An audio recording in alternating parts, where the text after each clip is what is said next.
வாழ்க வையகம், வாழ்க வையகம், வாழ்க வளமுடன். குரு வாழ்க, குருவே துணை. அனைத்து அன்புள்ளங்களுக்கும் வாழ்க வளமுடன். குருவின் நினைவில் நின்று இன்றைக்கு என்னுள் எழுந்த ஒரு கவியை பதிவு செய்கிறேன். குருவை பற்றி இக்கவி வந்திருக்கிறது. குரு வேதாத்ரி. குரு காட்டும் நல்வழி கூட்டிச் செல்லும் இறைவழி, தேவனாக்கும் புதுவழி தேர்ந்திடுவோம் அவ்வழி, இறைவனாக்கும் அருள்வழி இருப்பிடம் கூறும் இவ்வழி, இனிமை சேர்க்கும் பெருவழி இறைபதம் பேரின்ப வழியே. வாழ்க வளமுடன். குருவை பற்றி கொண்டால் அவர் காட்டுவது நல்வழிதான்.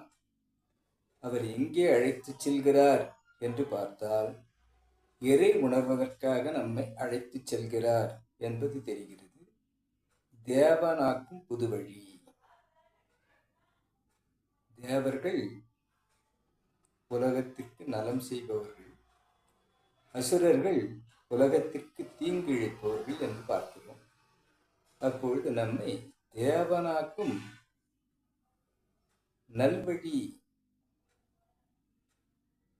தேவனாக நம்மை மாற்றுவதாக பயிற்சிகள், அவர் கொடுத்திருக்கக்கூடிய உரைகள் அனைத்தும் அமைந்திருக்கிறது. அதை தேர்ந்திடுவோம் அவ்வழி. குருவை பற்றி கொண்டு குரு காட்டும் வழியில் நாம் செல்வோம். இறைவனாக்கும் அருள் வழி, நம்மையே தூய்மையான அந்த இறைத்தன்மைக்கு மாற்றுவதாக அந்த வழி அமைந்திருக்கிறது.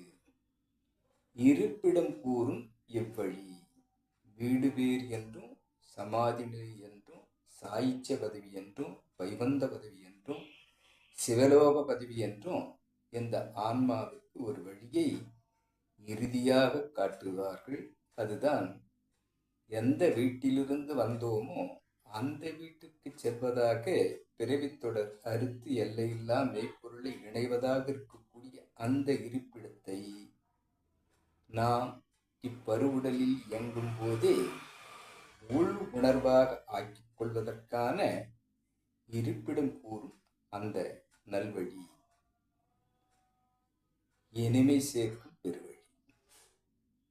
இப்பேறு பெறுவதற்கு என்று கூறுகிறார்களே, அந்த பேரு, அந்த இறை உணர்ந்த பேரு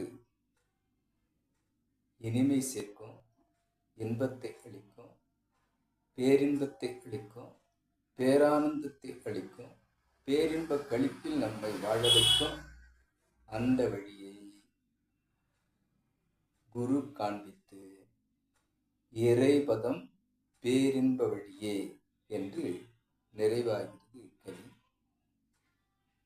இறைபதம் யாரெல்லாம் சென்று அந்த பதத்தை பற்றி கொண்டார்களோ அவர்களுக்கு பேரின்பம் என்ற அந்த வழி, அந்த நல்வழி, அந்த இனிய வழி, அந்த புதிய வழி, அந்த அருள் வழி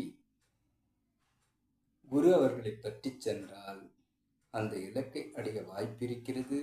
குருவை பற்றி கொள்வோம். குரு காட்டும் பாதையில் சென்று நாமும் நம் அன்பு குடும்பம் என்னாலும் வெற்றி, மகிழ்ச்சி, மனநிறைவு கொள்வோம் என்று சொல்லி இச்சிந்தனையை நிறைவு செய்கிறேன். இச்சிந்தனையை என்னுள் ஏற்படுத்திய இறைநிலைக்கும், இந்த நல்வழியை காட்டிக் கொண்டிருக்கக்கூடிய குருவிற்கும், இதுகாரும் செய்முடித்த அனைத்து அன்பு உள்ளங்களுக்கும் நன்றி, நன்றி, நன்றி. வாழ்க வளமுடன் என வாழ்த்து நிறைவு செய்கிறேன். வாழ்க.